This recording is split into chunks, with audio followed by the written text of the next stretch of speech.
In practice, most semiconductors are doped, and we need to know the precise values of the carrier concentrations. We also want to know the distribution of carriers as a function of energy in the respective energy bands. In this video, we will discuss semiconductor carrier distributions and concentrations under equilibrium conditions. The first concept is density of states, which is the number of energy states at a given energy level E in either the conduction or the valence band. The density of energy states tells us the number of available states at any given energy E. Like in a stadium, it tells us how many seats are available at each row. However, it doesn't tell us how many seats are actually occupied by people, or how many energy states are actually occupied by electrons. That will be the topic of the next slide.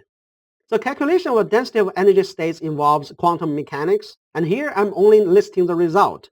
The result applies to energy levels that are close to the band edges EC and EV.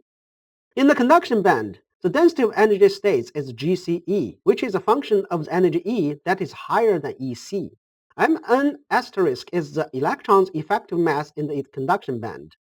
GCE is 0 at EC and increases with the square root of energy E as E increases into the conduction band. In the valence band, the density of energy states is GVE, which is a function of the energy E that is lower than EV. MP asterisk is the hole's effective mass in valence band. GVE is 0 at edge EV and increases with the square root of energy E as E decreases into the energy band. So GCE and GVE are just like the number of seats on the opposite sides of a stadium field. There are no seats as edges of the field, and the seat number increases as we move further away from either side of the field.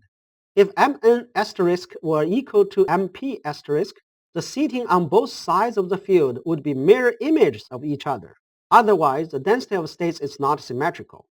The unit of density of states is numbers per unit volume per unit energy, or numbers per cubic centimeter per electron volt. In order to get the number of energy states in a small interval of energy E, we multiply the density of states GCE or GVE with dE. On this slide, we will talk about the Fermi function, which tells us under equilibrium conditions the probability that available energy state will be occupied by electron. The Fermi function is a probability distribution function. Let's look at its formula. Here, Fe is the Fermi function. E is the energy level of interest. EF is the Fermi energy, also called the Fermi level. K is the Boltzmann constant, which is 8.62 times 10 to the power minus 5 electron volt per Kelvin. And T is the temperature in Kelvin. Let's first look at the situation when the temperature K is fixed very close to 0. If E is less than EF, then E minus EF over KT will have a limit of minus infinity.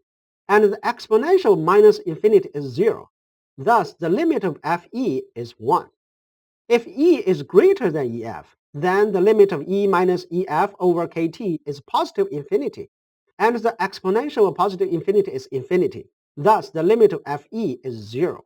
This means that all energy states at energies below EF will be filled with electrons, and all states at energies above EF will be empty as temperature T approaches absolutely 0. There is a sharp cutoff at the Fermi energy EF. Now let's look at the case when T is above 0.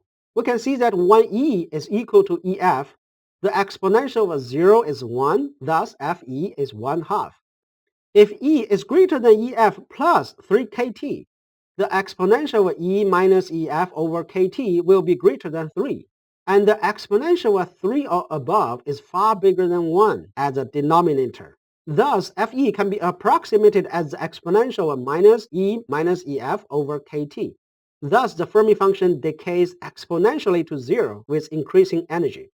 This means that most states at energies 3 kT or more above EF will be empty. If E is less than EF minus 3 kT, the exponential of E minus EF over KT is far less than 1, and Fe is very close to 1. Therefore, 1 minus Fe, the probability that a given state will be empty, decays exponentially to 0 with decreasing energy. Most states at or below EF minus 3 kT will be filled. At room temperature, T is about 300 Kelvin. 3 kT is about 0.078 electron volt, which is far less than 1.12 electron volt, the band gap of silicon. So we can see that the 3 kT energy interval is actually quite small, even though it looks pretty big in the graph. The Fermi function only applies under equilibrium conditions. It applies to all materials, insulators, metals, and semiconductors. It is not dependent on the special nature of semiconductors. Now we have two functions, the density of states GCE and GVE, which give the distribution of available energy states, and the Fermi function, which gives the probability that those states being filled with electrons under equilibrium conditions. So we can easily get the actual distribution number of electrons in the conduction band by multiplying GCE with Fe, and the distribution number of holes in the valence band by multiplying GVE with 1 minus Fe. 1 minus Fe is the probability of not being filled with electrons, i.e. holes.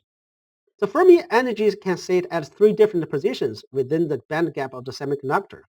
At the middle, which is the case for intrinsic semiconductors, as upper half, which is the case for N-type semiconductors, and at the bottom half, which is the case for P-type semiconductors. We can see that all carrier distributions are zero at the band edges EC and EV. They reach a peak value very close to EC or EV, then decay very rapidly toward zero as we move upward into the conduction band or downward into the valence band.